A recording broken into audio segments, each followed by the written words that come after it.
अभी नवरात्र चल रहा है। जी जी। सो अभी आप कैसे इस फेस्टिवल को एंजॉय कर रहे हो, कैसे मना रहे हो एंड क्या? तो हमारे यहाँ उड़ीसा में हम्म। हम लोगों के यहाँ काली पूजा जो होती है, हम्म। हमारी देवी जो है, हम्म। कुल देवी जो है वो काली है। और हमारे यहाँ वेजिटेरियन नहीं होते हैं, खाली मटन नहीं खाया जाता है। और जो 10वें दिन दशहरा हमारा सबसे बड़ा फेस्टिवल होता है, उस दिन देवी को मटन चढ़ता है और शराब चढ़ती है। शराब? जी, शराब भी चढ़ती ये है। नहीं बात पता चली। जी पर ऐसा जी। क्यों?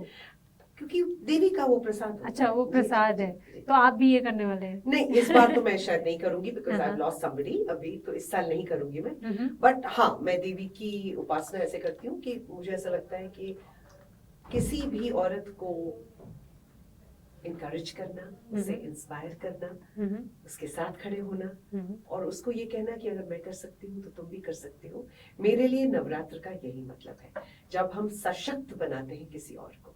जी बिल्कुल, सशक्तता की आपने बात की है। जी। आप एक पावरफुल एक्टर के रूप में यहाँ जी। पे हैं इंडस्ट्री में, जी, एक जी। अच्छा कैरेक्टर प्ले करती हैं, जी। अपने सेल्फ कैरेक्टर में भी अच्छा काम कर रही हैं जी। पर्सनल लाइफ में। तो हम बात करें आजकल की जो महिलाएं हैं, लड़कियों की, आपको क्या लगता है कि उतनी एम्पावर्ड हैं, हो रही हैं, और उन्हें किस तरह से आगे अपने आप को एम्पावर करना चाहिए? क्योंकि हमारा ये शो ही है बात शक्ति की।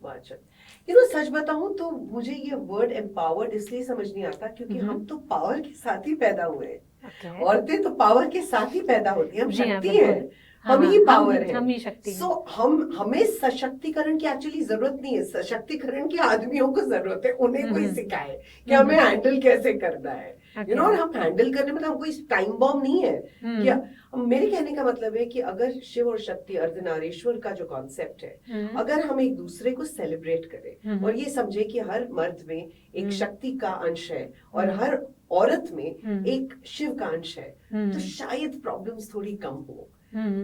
हम एक दूसरे के साथ एक दूसरे के पूरक बनने की कोशिश करें, रादर देन हम एक दूसरे के दुश्मन बन के। सो मुझे समझ नहीं आता है और मुझे ऐसा लगता है कि इट्स टाइम वी टॉक। अब हमें अपने लड़कों को ना थोड़ा अलग तरीके से बड़ा करना चाहिए, बहुत जरूरी है, बिकॉज ये वहीं से आता है। आप जब किसी को राजा बेटा बोल देते हैं तो उसको ये लगने लगता है कि ब्रह्मांड उसके आसपास ही घूमता है। ऐसा नहीं है। हर किसी को उतना ही प्यार, उतना ही स्नेह नहीं मिलता है, हम सबको बताइए। ये जो पेट्रियार्की हमारे यहाँ आती गई है कि लड़की आई है तो यार देवी आई है आपके घर में, यू नो। सो मेरे I am not a male bashing person कि आदमी खराब होते नहीं। आई थिंक हमें एक दूसरे की बहुत जरूरत है, वरना भगवान ये आदमी औरत का डायनामिक ही नहीं बनाते। करेक्ट है? तो कहने का मतलब ये कि I think women need to trust themselves more, अपने ऊपर विश्वास करना सीखें और ये सीखें कि आप सर्वस्व दे देंगी तो आपका कप तो खाली हो जाएगा। जी हाँ। तो जब दें तो अपने लिए भी थोड़ा बचा के दें। मैं ये नहीं कहती सेल्फिश हो जाए, मैं नहीं हो पाती हूँ, लेकिन अपने को प्रायोरिटाइज करना। स्कूलों में पढ़ाइए सेल्फ लव क्या होता है, वो सिर्फ एक इंस्टाग्राम की रील नहीं है। सेल्फ लव का ये मतलब नहीं कि आप आप मसाज के लिए। सेल्फ लव वो है जहाँ पे अगर मुझे कुछ नहीं करने का मन कर रहा है तो मैं बोलूँ कि दीपिका मैं नहीं कर पाऊंगी, आज मेरा मन नहीं है, और मैं ये एक्सपेक्ट करती हूँ किसी से कि कोई बात नहीं यार, किसी और दिन कर लेंगे। You understand? वो ईज, वो कंफर्ट, वो ऑनेस्टी, आई थिंक वो होना बहुत जरूरी है। सच ट्रू एम्पावरमेंट अगर जो शब्द है is actually sitting in your in most powerful form मेरे हिसाब से। तो हमें किसी आदमी की जरूरत नहीं है to feel that, we need to hold each other. और आदमी हमारे दुश्मन नहीं है। But unfortunately I want to say this कि हम जो देवी की पूजा करते हैं और इस वक्त इस कंट्री में जिस तरह के रेप केसेस सामने आ रहे हैं, मुझे शर्म आ रही है, मुझे शर्म आ रही है। और शायद इस वजह से भी मैं इस नवरात्र में मैं क्या जाऊं पंडाल में, कि मैं किस देवी की आराधना कर रही हूँ, जिस देवी को आप मतलब टुकड़ों में काट के फेंक के फ्रिज में रख रहे हैं, जिसके ऊपर आप एसिड डाल रहे हैं, ये आपकी देवी की आराधना है? तो नहीं चाहिए। बिल्कुल सही। जब आप उस देवी की पूजा नहीं कर सकते हो, मैं ये नहीं कह रही हूँ कि सारी औरतें सही है और आदमी गलत है, मैं ये बिल्कुल नहीं कह रही हूँ, बट मेरे कहने का मतलब है क्या हो रहा है यार, क्या हो रहा है? अब घर से निकलने से पहले क्या मैं मतलब भगवान को बाय बोल के जाऊं कि आ गई, अगर जिंदा वापस आ गई तो बढ़िया। क्यों? क्या कर रहे हैं हम लोग यार? तो अभी लगातार इसके केसेस बढ़ रहे हैं कंटिन्यूअसली कंटिन्यू, तो कहीं ना कहीं मन में आपके भी आता होगा आखिर इसको कैसे प्रिवेंट किया जाए, आपके मन में भी आता होगा? मैं मतलब आई रियली मैं ये सोचती हूँ कि गवर्नमेंट को ब्लेम करने से पहले I think we all need to get together. मुझे तो ऐसी फीलिंग आ रही है कि 2025 में एक सिविल मूवमेंट बहुत तगड़ा वाला होने वाला है, जहां अब बिल्कुल लोग जो है तंग आ चुके हैं इस बात से कि भाई क्या हो रहा है। You know, you need stricter laws, please. Capital punishment रखिए। मिडिल ईस्टर्न कंट्रीज में वहां आंख उठा के नहीं देख सकते आप औरत को। Why can't we have stricter rules? Rape वाले जितने रेपिस्ट हैं उनको ऐसी सजा मिलनी चाहिए कि पूरी सोसाइटी हिल जाए उन्हें देखकर। जी। So I'm just very disturbed with this. आपको ऐसा लगता है कि इंडस्ट्री कहीं ना कहीं इस चीज को रिजॉल्व करने के लिए हेल्प कर रही है सोसाइटी? देखिए, हम अपने स्तर पर बात कर सकते हैं, अपने स्तर पर एक चेंज ला सकते हैं। और मैं ये मानती हूँ कि अगर आपको समाज में चेंज लाना है तो आपको वो चेंज बनना पड़ेगा। जी, वो बहुत जरूरी है। ये बातें तो बहुत बड़ी बातें होती है, हाँ जी करेंगे, वो अपने ड्राइंग रूम में बैठ के चाय पीते पीते सब बकवास कर सकते हैं। आप कर क्या रहे हैं? I think that is so important. आप अपनी लड़कियों को घर से बाहर नहीं जाने देंगे क्योंकि तुम्हारा कुछ हो जाएगा। 1 सेकेंड, आप अपने बेटों को क्यों नहीं समझाते हो? So I think at a primary elementary level we need to really address this now. We need to talk about it. तो ये जो बढ़ रहे हैं क्राइम्स हैं विमेन के, तो हम एक तरफ बात करते हैं बढ़ते देश की, विकसित भारत की, विकसित होती महिलाओं की, बढ़ती महिलाओं की, तो कहूँ कि क्या सच में हम उतने विकसित हो पाए, हो रहे हैं? बिल्कुल नहीं, बिल्कुल नहीं। क्योंकि जब आप अपनी महिलाओं की इज्जत नहीं बचा सकते, उनके मन का डर नहीं हटा सकते कि वो काम पे बैठी हैं तब वो डर में हैं, काम पे जा रही हैं तब वो डर में हैं, अपने घर पे बैठी हैं तब वो डर में हैं, तो कहाँ जाए? मर जाए? क्या करें? तो जब तक आप रूल्स को स्ट्रिक्टर नहीं बनाएंगे, खौफ नहीं पैदा करेंगे लोगों के मन में कि ऐसे क्राइम्स करोगे तो ये होगा, तब तक ये नहीं हो सकता। एंड सॉरी टू से कि मतलब कुछ बहुत बहुत इंपॉर्टेंट जगहों पर ऐसे लोग बैठे हैं जो चार्जशीटर्स हैं, जिनकी क्रिमिनल हिस्ट्री है। I mean really? और आप एक्सपेक्ट कर रहे हो कि औरतें सेफ रहेंगी? I don't know what to say. तो आपको क्या लगता है, अगर दूसरा पक्ष देखें कि महिलाओं को किस तरह से खुद के लिए सेफ्टी प्रिकॉशंस लेने चाहिए, किस तरह से खुद को इस चीज के लिए तैयार करना चाहिए, अगर आपको कहूंगे आप सजेस्ट कीजिए तो आप क्या सजेस्ट करेंगे? पेपर स्प्रे लेकर चलो, मैं कहती हूँ हंसिया लेकर चलो, क्या बोल सकते हो? अब अपनी कंट्री में गन तो अलाउड नहीं है, वरना मतलब left to me I feel कि प्रोटेक्शन कैसे करे औरत, क्या करे औरत, है कि नहीं? मतलब आपको आप घर से निकल रही हैं तो आप डर में, आप स्कूल जा रही हैं तो आप डर हैं, आप कॉलेज से आ रही हैं तो आपको डर है। क्या है ये? What is this? I mean are we living in a jungle? लग रहा है मुझे तो लग ही रहा है हम जंगल में रहते हैं। तो ये बड़ी बड़ी बातें करना और बड़े बड़े कॉन्क्लेव और but I don't understand these things. जब तक ग्राउंड लेवल पर वो इम्प्लीमेंट नहीं होंगी चीजें और लोग उस चीज को समझना और सीखना और अपनी एक जो एक पेट्रियार्कल सोच है उसे नहीं चेंज करेंगे, जो मुझे नहीं लगता चेंज होने वाली बहुत आसानी से, तब तक कुछ नहीं होना। ओके, तो अगर आपकी पर्सनल लाइफ की बात कर रही हूँ, पर जहाँ तक हमने सुना है कि आप अपने पर्सनल लाइफ में आपका डाइवोर्स हुआ है, आज भी हमारी सोसाइटी में इसे एक कहा जाए टैबू की तरह ट्रीट किया जाता है, तो स्टिल आप अभी तक ये चीजें फेस कर रही हैं, आपको भी ऐसी चीजें फेस करनी पड़ी? बिल्कुल बिल्कुल बिल्कुल। मेरे केस में 2 बार हुआ है, तो मतलब मैं कोई भी चीज छोटी तो करती नहीं हूँ। सही बात है। देखिए, ऐसा नहीं होता कि जब आप शादी कर रहे होते हैं तो आप पंडित जी से कहते हैं पंडित जी सुनिए ना वो डिवोर्स वाला मंत्र जरूर पढ़ना, वो तो मुझे चाहिए। ऐसा तो होता नहीं है ना? तो कुछ ऐसी सर्कमस्टांसेस बनती हैं लोगों के साथ जहाँ पे मैं ना किसी को दोष दूंगी और ना खुद पर दोष डालूंगी। 2 लोगों का जितना चलना है उतना चलता है। किसी को नहीं अच्छा लगता ना कि डिवोर्स हो, लड़ाई हो, सेपरेशन हो, बट वो किस्मत पे भी बहुत कुछ होता है, सर्कमस्टांसेस पे भी होता है। तो हाँ जी, बिल्कुल बहुत फेस किया मैंने। ऊपर से मैं एक्ट्रेस हूँ, मतलब मैं तो मतलब सोने पे सुहागा हूँ, सिंगल मदर हूँ। इंडस्ट्री में भी ये चीजें बहुत ज्यादा है। Mind blowing. बट मैं सच बताऊं कि पहले फर्क पड़ता था, जब से खुद से मुलाकात हुई है कोई फर्क नहीं पड़ता। जो मुझे जानते हैं, जो मुझे पहचानते हैं, वो मेरे बारे में क्या सोचते हैं वो ज्यादा जरूर। पहली बात तो मैं अपने बारे में क्या सोचती हूँ, सही बात। और मैं ये सोचती हूँ कि मेरा किसी के साथ ऋणानुबंधन था जो खत्म हुआ। थैंक यू सो मच, आपने मुझे मौका दिया अपने लेसन सीखने का। आप जाइए, खुश रहिए, मैं भी खुश रहती हूँ। वुड आई प्रेफर कि दो लोग लड़ लड़ के रोज टॉक्सिसिटी फैला रहे हैं, मर रहे हैं, पागल हो रहे हैं, बीमार हो रहे हैं? नो, आई फील जब चीजें यहाँ आ जाएं और जब कोई रास्ता ना बचे तो बेहतर है कि आप अपने अपने रास्ते जाएं। जी। ये जिंदा रहते हुए लाश की तरह रहने का कोई मतलब नहीं, लेकिन ट्राई करते रहिए। रिश्ता बचाने की। रिश्ते बचाना जी हाँ। बहुत जरूरी होता है, जी। बट जब एक ही इंसान वो रिश्ता बचाने की कोशिश कर रहा है तो वो रिश्ता नहीं बच बच सकता। आजकल देखा जा रहा है कि यंग एज में ही डाइवोर्स केसेस बहुत बढ़ गए, बहुत ज्यादा। इवन दैट कोर्ट ने भी कहा है कि बहुत ज्यादा मामले। तो आपको क्या लगता है इसके पीछे क्या रीजन हो सकता है? कि गलत फहमियां बढ़ रही है दोनों के बीच, या रिश्ते बचाने का किसी को मतलब मन से पड़ी नहीं नहीं है, है पड़ी नहीं, या परिवार बिखर रहा है? देखिए, आज से 20 साल पहले, लेट्स से 15 साल 20 साल पहले, ना तो आपके पास डेटिंग ये होते थे, एप्स होते थे, ना आपके पास इंस्टाग्राम होता था जहां पर आप एक दूसरे को DM, you slip into each others DMs, and ये सब नहीं था। मैं ये नहीं कह रही कि ऑप्शंस नहीं थे, लेकिन इस तरह के इतने इजीली अवेलेबल ऑप्शंस नहीं थे। सो शायद उस वजह से भी बहुत लोग निकाल लिए अपनी अपनी वो। बट अब इतने ज्यादा ऑप्शंस हो गए हैं और लोगों को कहीं पे ऐसा लगने लगा है कि अरे यार, इसने आज ये नहीं बनाया, और या आदमी ने ये नहीं किया, so you know what, I can find somebody.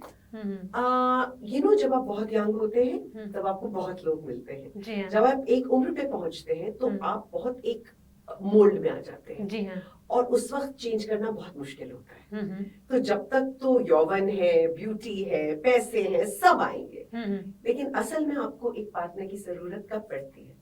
जब आप एक around 40s 50s, I would not label it, जहां पे आपको ये लगता है कि कल को हम बीमार हो या उनको हमारी जरूरत पड़े। मेरे लिए कंपेनियनशिप ये है कि जब आप एक दूसरे के साथ रह सकें, इन टर्म्स ऑफ दोस्ती हो, अच्छे में बुरे में, आप जब स्वस्थ हैं तब, जब आप बीमार हैं तब, जब आप खुश हैं तब, जब आप दुखी हैं तब। तो इसलिए ये फेज जो होता है, लोग शायद भूल जाते हैं कि इंस्टेंट कॉफी, इंस्टेंट ग्रेटिफिकेशन अच्छी चीज है, लेकिन लॉन्ग टर्म उसके क्या रैमिफिकेशंस होते हैं वो सोचना। यानी हम कह सकते हैं रिश्ते, आजकल रिश्ते नहीं है, ऑप्शंस। इतने ज्यादा ऑप्शंस हैं हमारे पास कि तू नहीं और सही, और नहीं और सही। हम समझते नहीं है कि इसमें कहीं पर हमारा सोल जो है वो छोटे छोटे छोटे छोटे छोटे छोटे टुकड़ों में बट रहा है। हम एनर्जी एक्सचेंज कर रहे हैं लोगों के साथ, उनका एनर्जी इम्प्रिंट हम में आ रहा है। It's a scientific thing. Right. I'm not talking about morality. I'm talking about science. Right. तो अभी मेंटल हेल्थ की बात होने लगी मान लीजिए, और काफी खुल के, लेकिन कहीं ना कहीं टैबू है। बिल्कुल। अगर मैं आपसे कहूँ कि I am like taking that, कोई भी मैं सेशंस ले रही हूँ कुछ भी, तो आप बोलोगे वो क्यों, क्या जरूरत है? तो ऐसी बातें लोग कहते हैं। बिकॉज़ मैं खुद थेरेपिस्ट हूँ, तो मैं सबको बोलती हूँ कि जैसे आप अपने जनरल प्रैक्टिशनर के पास जाते हैं, हर किसी के पास एक थेरेपिस्ट होना चाहिए। और शादी से पहले तो प्लीज जाइए, ताकि आपके जो भी मसले हैं उन्हें डिस्कस कीजिए। और शादी के दौरान भी प्लीज थेरेपिस्ट के पास जाइए। अब आपके ऊपर है, आप किसको अफोर्ड कर सकते हैं, किसको। I think it's very healthy and it's very important. In fact मैं अपनी बच्ची को ये ताकीद की हुई है मैंने कि प्लीज करिए, इट्स वेरी इंपॉर्टेंट। परिवारों में आज भी कहा जाता है क्या मेंटल हेल्थ, क्या स्ट्रेस? हाँ, ये बड़ा बहुत ही सैड वो है, but depression is a real thing, anxiety is a real thing. ये मनगढ़ंत चीजें नहीं होती हैं, और इन्हें एड्रेस करना बहुत जरूरी है। तो इसमें यंगस्टर्स के लिए आपका क्या मैसेज रहेगा, अगर मेंटल हेल्थ की प्रॉब्लम से कोई जूझ रहा है, उन्हें एंजाइटी फील होती है, जो भी है, तो आप क्या कहना चाहेंगे? उन्हें इससे कैसे फाइट करना चाहिए? उन्हें इसमें किस तरह की मदद लेनी चाहिए? फाइट नहीं करना है, इससे रीच आउट। मुझे जरूरत है मदद की, आप प्लीज मेरी मदद करेंगे, आपको जरूर मदद मिलेगी, जरूर मदद मिलेगी। एंड आई थिंक स्पिरिचुअलिटी मेरा तो बचपन से ही है, तो I can speak about that.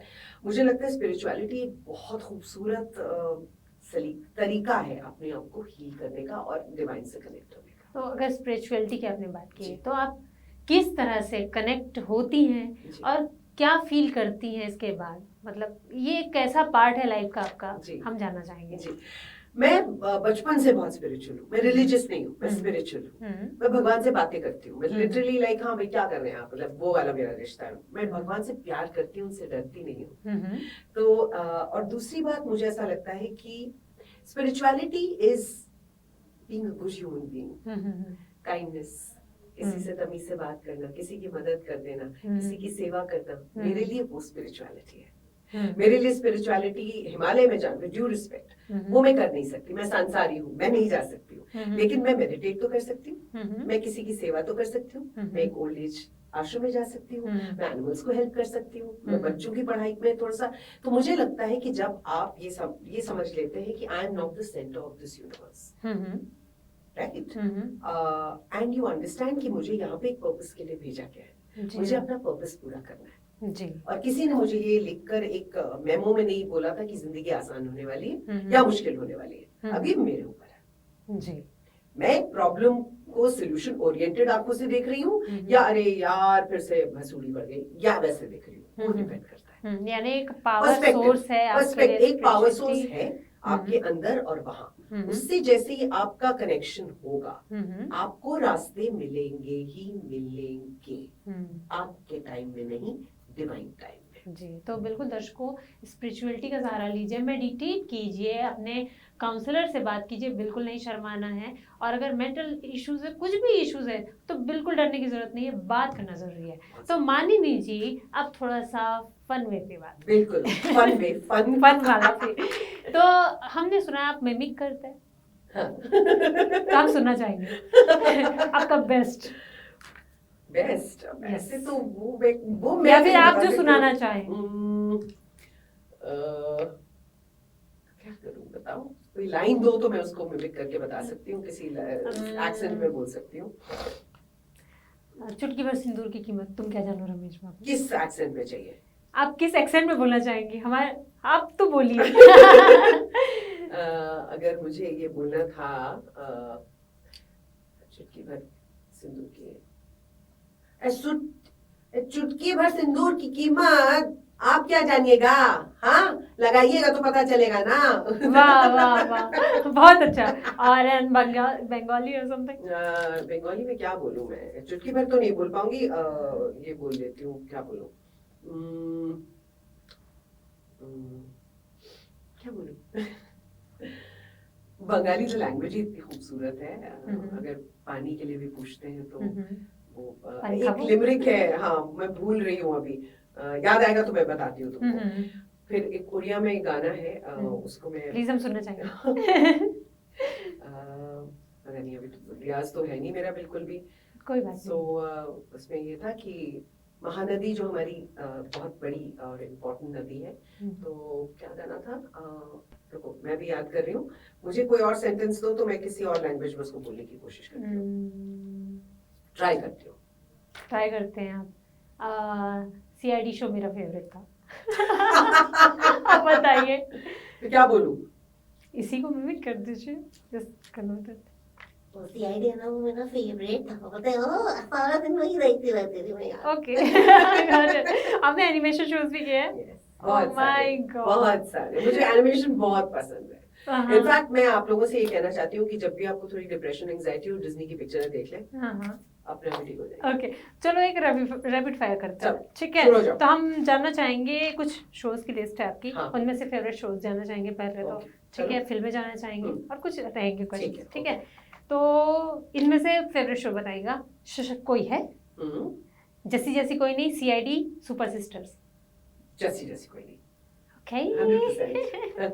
Okay, Krrish, अदालत, क्या मस्त है लाइफ? सारे बहुत अच्छे थे यार, ऐसा नहीं है, ऐसे नहीं कर सकती मैं। फिर भी एक देखो, क्रिश फिल्म थी, क्या मस्त है लाइफ मेरे दिल के बहुत करीब है। अदालत में मुझे वो करने को मिला जो मुझे बहुत अच्छा लगता है। आई थिंक अगर मैं एक्टर नहीं होती तो या तो साइकियाट्रिस्ट होती या फिर लॉयर होती। Okay, made in heaven, fashion, Abhay? What a beautiful. Made in Heaven was also very close to my heart. अब हमें करने को बहुत कुछ इंटरेस्टिंग मिला। और तीसरा क्या था? फैशन। फैशन में एक दुनिया का एक अलग रूप देखने को मिला। हम्म। Yes, interesting. एक लाइन में बताइए नागिन सीरीज आपके लिए क्या है? मैंने स्पिन ऑफ किया था हाँ, उसका, और मुझे लगता है कि हमारी ऑडियंस एक तबका या एक परसेंटेज है जिनको बहुत मजा आता है, ओके। बहुत मजा आता है उनको ये हम्म। सब, ये सांप और ये सब देखने में। हम्म। सो ऑब्वियसली फैंटेसी का जो एलिमेंट है, क्योंकि जिंदगी में इतना स्ट्रेस है कि आपको जब कुछ ऐसी चीज देखने को मिलती है तो हंसी भी आती है और एंटरटेनमेंट भी होता है। Okay. शायद इसीलिए वो इतना पॉपुलर है। अच्छा, अगर आपको हेवन जाने का मौका मिले तो आप क्या करना चाहोगे? जाने का मौका मिले हाँ। तो कभी वापस नहीं आऊंगी। अच्छा, आओगे ही नहीं? लाइक कुछ कह कर आओगे नहीं भगवान से? करूंगी तो नहीं, शायद वहां पे मतलब क्या करूंगी मैं वहां पे, बेसिकली मैं उनको फन करना सिखाऊंगी ओके। हेवन में भी। तो सेट में कभी जोक किया है? अरे तो लोगों को 24 परेशान किया है? घंटे, 24 घंटे मैं बहुत बदमाश हूँ। हम्म। और मेरे जो यंगर कॉलीग्स होते हैं वो हमेशा बहुत हंसते हैं कि आप बहुत बदमाश हो। मतलब Okay. मेरी आंखों में इतनी नॉटीनेस है कि वो उनको समझ में आता है कि हंसने वाली है अभी। कहीं कुछ ऐसा प्रैंक किया हो जो आप बताना बहुत चाहेंगे? सारे किए हैं, बता नहीं सकती, लोगों को पता चल जाएगा मैंने किया है। अच्छा, वो सभी सीक्रेट है? जी जी Okay. जी, बहुत बदमाशियां करी हैं। ओके, तो हम जानना चाहेंगे आपका फेवरेट फूड। फेवरेट फूड जैसा मैंने कहा सुशी, मुझे सुशी हम्म। बहुत पसंद है। इसके अलावा I think what I really really like is संदेश, जो बंगाली मिठाई होती है, मुझे बहुत पसंद है। और मुझे क्या पसंद है, एक्चुअली फूड में मेरा कुछ ऐसा ज्यादा वो है नहीं, not much of a foodie, so I can't really say much. Dance music? ओहो, पागल हूँ मैं तो नाचते नाचते ही पैदा हुई होंगी। Okay. I love, I am trained in classical हाँ। म्यूजिक एंड डांस, और मैं वैसी हूँ कि मैं कहीं पे भी डांस शुरू तो कर दोनों में सकती से एक चुनना चाहो तो क्या चुनेंगे? हूँ। Dance. Dance. Okay. Favourite film, पुरानी और नई? पुरानी और नई, अंग्रेजी, हिंदी? हिंदी। हिंदी बॉलीवुड की बात हिंदी, करेंगे। हिंदी। एक second, one second, which was that movie जो आई डोंट रिमेम्बर, बिकॉज़ बहुत ज्यादा फिल्में देखने नहीं देते थे डैड हमारे, तो मुझे इतना, जाने भी दो यार, ओह इट्स माय ऑल जाने भी दो यार। इससे बेहतर कोई और नहीं। जाने और भी दो नई? यार। Sorry, new film? न्यू में तो बहुत सारी हैं यार, न्यू में तो One. बहुत सारी हैं। What is the? I loved Stree. I love horror comedies. मुझे बहुत पसंद है। मुंजा, I loved मुंजा। मुंजा, बहुत मजा आया मुझे। ओके। फेवरेट हीरो, पुराने और नए? Earlier it was Dilip Saab and now it's Shah Rukh Khan. Oh Always, my always Shah Rukh God. Khan. Always. Okay, favourite actress, पुरानी और नई? पुरानी, एक second, who was my favorite? I would think Tanuja ji. I love Tanuja ji. And now there's so many, yaar. I love all these girls. They're so brilliant. Alia, amazing. Okay. अच्छा, अगर आपको एक दिन का prime minister बनाया जाए तो आप क्या करेंगे? प्लीज नहीं बनना मुझे यार, इतनी अच्छा, नहीं रिस्पांसिबिलिटी बनना। नहीं चाहिए मेरे को अपने, सबकी गालियां मिलेंगी मुझे। तो आप एक दिन के लिए क्या बनना चाहेंगे? अगर मैं प्राइम मिनिस्टर बन गई हाँ। तो सबसे पहले तो जी ये जो रेप वाले रूल्स हैं ये चेंज करूंगी मैं, ठीक है, सबसे पहले। ओके। दूसरा, मुझे ऐसा लगता है कि स्कूल में मैं थोड़ी स्पिरिचुअल स्टडीज जरूर इनकॉर्पोरेट करवाऊंगी। बात करने का सलीका, काइंडनेस, कंपैशन, इनकी क्लासेस करवाऊंगी। ओके। तो लास्ट में हम चलते चलते बात करना चाहेंगे कि आपके अपकमिंग प्रोजेक्ट्स कौन से हैं, क्या देख पाएंगे हम आप? ओके, तो वेब के 2 प्रोजेक्ट्स आने वाले हैं, नाम मैं नहीं ले पाऊंगी बिकॉज वो हम लोग एनडीए साइन करते हैं। और वॉइसिंग में अगथा हार्कनेस निकला है अभी, एक और शो भी अभी आई थिंक रिलीज होने वाला है। मैं एक टेलीविजन का नया शो शुरू कर रही हूँ बहुत जल्द। 2 फिल्में हैं जो शायद ऑन फ्लो बाय दिसंबर जाएंगी। सो ये चल रहा है और लाइफ अच्छी चल रही है यार। ओके। लास्ट क्वेश्चन, एजुकेशन को कितना जरूरी मानते हैं आप? बहुत जरूरी। लेकिन एजुकेशन आप किस सेंस में बोल रही है, एकेडमिक सेंस में बोल रही हूँ कि जिंदगी की एजुकेशन? दोनों के लिए। आई थिंक मेरे लिए जिंदगी की एजुकेशन बहुत जरूरी है, बिकॉज हर चीज किताबों में नहीं होती, आपको एक्सपीरियंसेस बहुत ज्ञान देते हैं। तो मुझे ऐसा लगता है कि पढ़ाई किताबों के साथ साथ ऑन ग्राउंड एक्सपीरियंस बहुत जरूरी है। अगर आप काइंडनेस के बारे में पढ़ा रहे हैं तो करके दिखाइए, you know. So I think education का जो एक पर्सपेक्टिव है वो चेंज होना बहुत जरूरी है, जहां पर बच्चे की काबिलियत को समझा जाए। वो कैसे होगा वो मुझे नहीं पता है, पर कुछ स्कूल्स हैं जो करते हैं, जैसे पोद्दार जहां मेरी बिटिया पढ़ी है वो बहुत ही प्रोग्रेसिव ओपन माइंडेड स्कूल है। तो मुझे इस तरह के अनकन्वेंशनल त्रिधा करके जो स्कूल है, मुझे ऐसे स्कूल्स बहुत पसंद है। Okay. जहाँ ऐसे नहीं कि भेड़ बकरी की तरह सबको लगा दिया जाए कि तुम मैथ्स में अच्छे नहीं हो तो मतलब तुम्हारी जिंदगी खराब है. I feel it's so important to understand a child's personality type and to nurture them. Okay, तो माननी जी आपका आना हमें बहुत ही खुश कर गया है. थैंक यू सो मच, आप आए और इस नवरात्रि में आपका दिन शुभ हो, आप नए नए काम करें और हमें भी दिखाई देते रहे और लगातार आप आते रहे हमारे यहाँ मिलने के लिए. थैंक यू सो मच और शुभ नवरात्रि. शुभ नवरात्रि में जाने से पहले एक ही चीज कहना चाहूंगी बिल्कुल. कि औरत के अंदर अगर राधा, पार्वती, सरस्वती हैं तो उन्हीं के अंदर काली, दुर्गा और चंडी भी हैं. जी. तो इसलिए ट्राई करें कि काली, दुर्गा, चंडी को ना जगाएं. जी बिल्कुल, आप बिल्कुल नहीं जगाइएगा. कोई फायदे में रहेंगे तो फायदे में रहेंगे. कायदे में रहेंगे तो तो फायदे फायदे में में रहेंगे. रहेंगे. माननी जी की एडवाइस है. तो माननी जी हमारे साथ थी. नवरात्रि चल रही है, आप भी नवरात्रि में माता जी का पूजन कीजिए. विमेन सेफ्टी पे आप भी काम कर सकते हैं अपने घर पे रहकर, अपने आसपास. ये आज हमारा मैसेज है. थैंक यू सो मच हमारे साथ जुड़ने के लिए और ऐसे ही और भी नए मेहमान हमारे साथ आते रहेंगे. हमारे साथ बने रहिए श्रेष्ठ भारत में. लाइक भी कीजिए, शेयर भी कीजिए और हमारे साथ जुड़े रहिए. तब तक के लिए नमस्कार. श्रेष्ठ भारत पर खबरों से जुड़े रहने के लिए चैनल को सब्सक्राइब और लाइक करें, बेल आइकन दबाएं और देखते रहें श्रेष्ठ भारत.